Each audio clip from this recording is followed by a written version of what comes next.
Salut YouTube. Ouais, il y a du match derrière moi. Aujourd'hui, en guise de hors-série, la présentation des deux coachs de l'équipe 1 de Mitri Mori, équipe fanion du club, en Régional 3, Julien et Mamadi. Ça commence maintenant.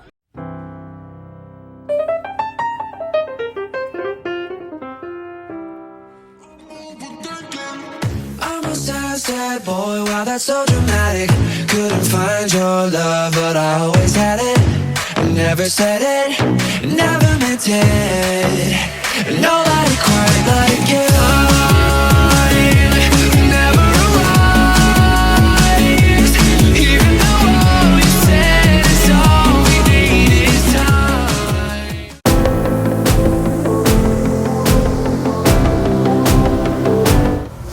Monsieur, l'honneur.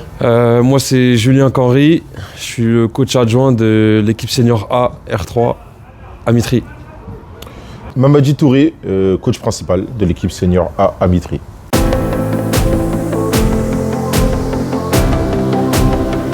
Mitigé, mais mitigé dans un sens positif. Ça veut dire que c'est quand même une équipe en reconstruction qui part un peu de loin, mais dans l'ensemble plutôt satisfaisant. Parce qu'on prend du plaisir, parce qu'on gagne quand même certains matchs et parce qu'on a encore une possibilité de pouvoir monter. Donc c'est agréable. Moi je trouve que notre début de saison pareil il est mitigé dans le sens où il y a certains matchs où on est passé à côté. Des matchs où on aurait dû prendre les points, c'était important de les prendre. Surtout au vu des objectifs qu'on s'est fixés en début de saison.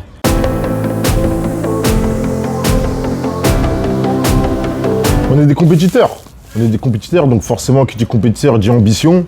Donc on espère être le plus haut possible et pourquoi pas accéder à la division supérieure. Lui il répond comme si t'étais un journaliste, moi je vais dire la vérité. L'objectif c'est de monter. En plus en R3 on a la chance d'avoir deux places pour monter.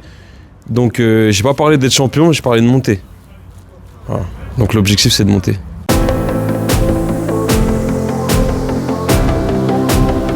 Alors moi j'habite dans la ville. J'ai été sollicité par Salah, le manager général. On a discuté. L'offre était très intéressante, sportivement. C'est important de le souligner. C'est un projet qui est agréable, c'est un projet qui donne envie et voilà. Moi, pourquoi Mitri ? Parce que Mamadi est là. En fait, c'est lui qui m'a sollicité lors de l'intersaison dernière. Je me voyais vraiment pas coacher à Mitri et au final, après discussion, en comprenant le projet, etc., j'ai décidé de me lancer et franchement, je regrette vraiment pas.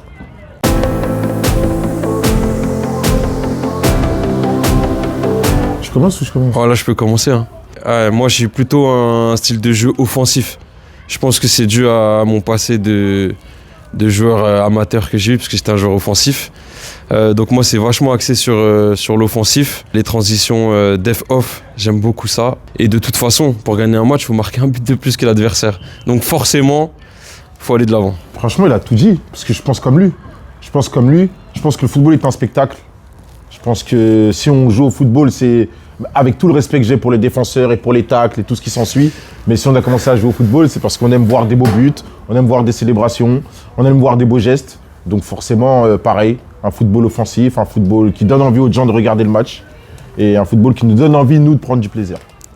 Je vais même rajouter un truc à ça. Je préfère gagner 6-5 que 1-0. Je le rejoins.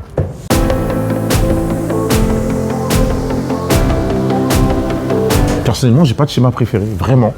Il y a beaucoup de schémas que j'aime bien. J'aime bien le 4-3-3, j'aime bien le 3-5-2, j'aime bien le 3-4-2-1. Mais j'ai pas spécialement de système privilégié, vraiment. C'est en fonction des joueurs qu'on a. Et 3-6-1, non ? Et ouais, c'est ça, 3-4-2-1. Ouais. Pardon. Non, franchement, j'ai pas de système privilégié, vraiment. J'aime bien tous les systèmes. Moi, c'est unanime. Pour moi, c'est le 3-5-2. Parce que je pense que si tu as la possibilité de le faire, de le mettre en place, c'est-à-dire que si tu as les pistons qui vont bien, si tu as le bon numéro 10, si tu as un équilibre au milieu, je pense que c'est le meilleur dispositif. Et je pense que c'est avec ce dispositif-là, je pense que les joueurs ils peuvent bien s'épanouir.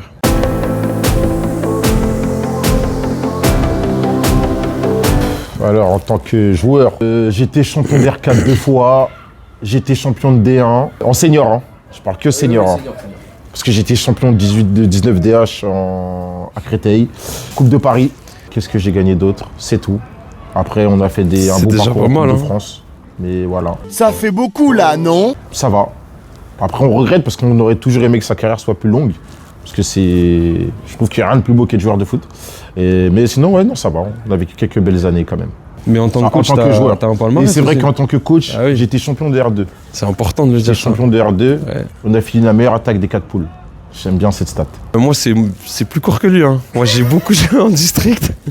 J'ai gagné toutes les divisions. D4, D3, D2, D1.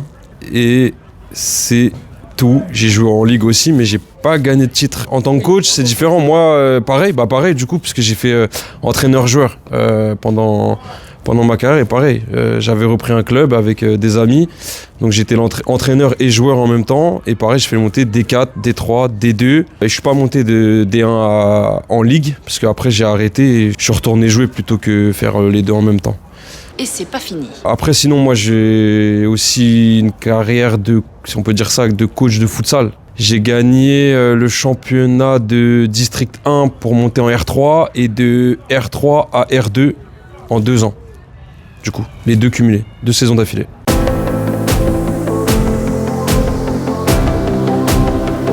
Je me fixe pas de limite. Franchement, je me fixe pas de limite. On ira jusqu'où on peut aller et jusqu'où les chances et les gens nous permettront d'aller. Et si ça doit aller le plus haut possible, on ira le plus haut possible. Si on doit passer à la télé, on passera à la télé. Si on doit se retrouver en Détroit, dans une campagne ou au bord de la plage et que ça se passe très bien, on prendra aussi. Moi, c'est pareil. J'ai pas vraiment de limite, bien que j'ai du mal à me projeter au haut niveau quand même, parce que j'ai quand même un travail qui me prend beaucoup de temps. Donc, je me vois mal tout lâcher pour le coaching.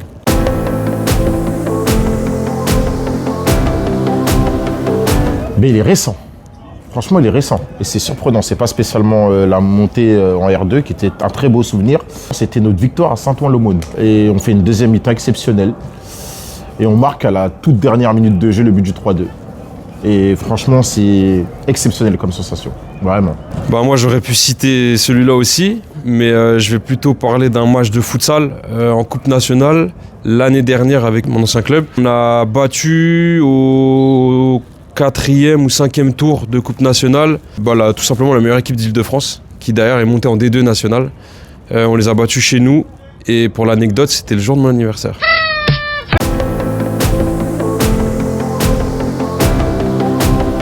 Si je devais définir le comportement de Mamadi, je dirais que dans un premier temps, il est beaucoup dans l'analyse, parce que derrière, il adapte. Enfin, on adapte par rapport à la situation du match. Je trouve que c'est une très grosse qualité.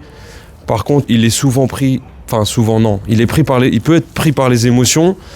Et je pense que c'est un défaut, si je peux me permettre de dire ça, le problème. Oui, Voilà. non, je pense C'est pas. un défaut que je pense qu'il doit corriger, parce que ça lui permettrait d'être encore meilleur. Quand il est calme. Franchement, il est calme. Il est calme. Il analyse beaucoup. Encore plus que moi. Il va analyser le comportement de nos joueurs sur le banc. Il va analyser mon attitude. Il va analyser l'attitude des coachs adverses. Et il va me faire des remarques très pertinentes sur le match qui nous permettent d'ajuster et parfois faire des choses stratégiques qui nous permettent de gagner le match.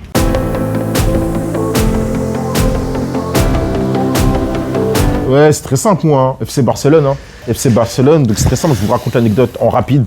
Je commence à regarder le foot vers 8 ans, à peu près. Coupe du Monde 94. Mes joueurs préférés sur la Coupe du Monde 94, c'est Romario, joueur exceptionnel. C'est Risto Stoichkov, joueur exceptionnel qui met des coups francs. C'est Ronald Koeman, qui pareil met des coups francs. Et mon père me dit que les trois jouent au Barça. Donc forcément, le lien il se fait là. Et après, voilà. Et après, ça continue. Après, il y a R9 derrière. Après, il y a Rivaldo et j'en suis suite. Et voilà. Et ça va. On est pas mal lotis au niveau de supporter le Barça, avec des hauts et des bas. Moi, c'est le PSG, mais pareil, c'est générationnel. C'est de père en fils.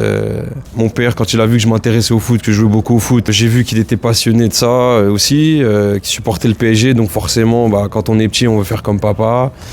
Donc je mettais ses maillots de foot du PSG. La première fois que j'ai été voir un match de foot dans un stade, c'est Parc des Princes, avec l'ambiance qu'il pouvait y avoir avant. Donc forcément, c'est depuis tout petit en fait, c'est resté.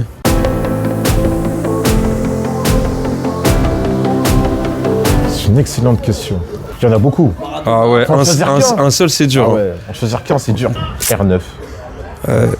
R9, parce que je suis fan. Mais c'est peut-être un problème. C'est peut-être le seul joueur dont je serais fan dans le coacher, donc tu vois. Et c'est peut-être un problème, je suis pas sûr j'aurais eu beaucoup de choses à lui apprendre.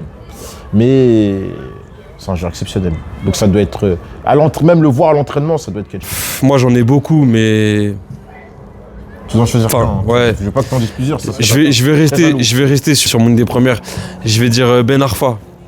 Parce que le spectacle, et j'aurais bien aimé, après toute proportion gardée bien sûr, hein, essayer de le canaliser pour qu'il puisse montrer l'étendue de son talent. Un peu comme il a réussi à faire à Nice avec Claude Puel.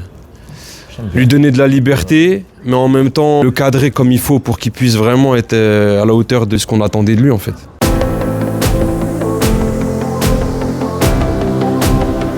Je te laisse commencer. Moi je vais dire un mot vraiment, celui qui me vient direct là. Ouais, moi il est direct aussi. Kiffer, c'est tout.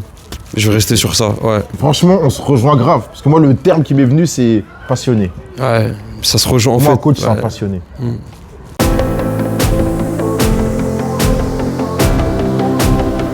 Pareil, il faut en choisir qu'un. Waouh. Ouais, moi j'ai trouvé. Je te laisse réfléchir, j'y vais si tu veux. Ouais, vas-y. Moi je vais dire Mourinho. Mourinho, et je vais l'expliquer rapidement. Mourinho, pourquoi? Parce qu'il a gagné trop de trophées, il a fait grave des clubs. J'ai trop envie de savoir comment il a fait. Vraiment. Mais pourtant, c'est pas pour autant que je pense que c'est le meilleur coach.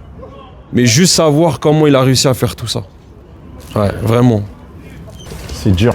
C'est très dur. Franchement, c'est dur. Parce qu'il y a une ribambelle de coachs à qui j'ai pensé dans ma tête. Et je vais rester sur ce coach-là, parce que c'est un coach que j'aime beaucoup. C'est un coach à l'ancienne un peu. C'est Marcello Lippi. Parce que je trouve que justement, il a ce côté très tactique à l'italienne, où justement il a gagné à la Juve, il a gagné avec l'équipe d'Italie, où il a été champion du monde. Mais il a su gérer certains égos. Donc j'aurais été curieux de voir sa manière de travailler, sa méthodologie. Après, il y en a plein d'autres avec qui ça aurait été un plaisir. Mais là, comme ça, tout de suite, Marcello Lippi. Eh bien les gars, merci pour cette présentation. Merci à toi. C'était Merci à l'interview des coachs Julien et Mamadi, l'équipe 1 de Mitri Mori en R3. Merci de vous abonner, merci de nous suivre, merci de nous donner de la force. Et vous allez voir, il y aura d'autres concepts. Merci les gars, c'était Merci. cool. Merci On en à a toi. appris plus Merci. sur vous. Et je vous dis à bientôt pour d'autres concepts. À bientôt. Likez, Ciao, les gars. partagez.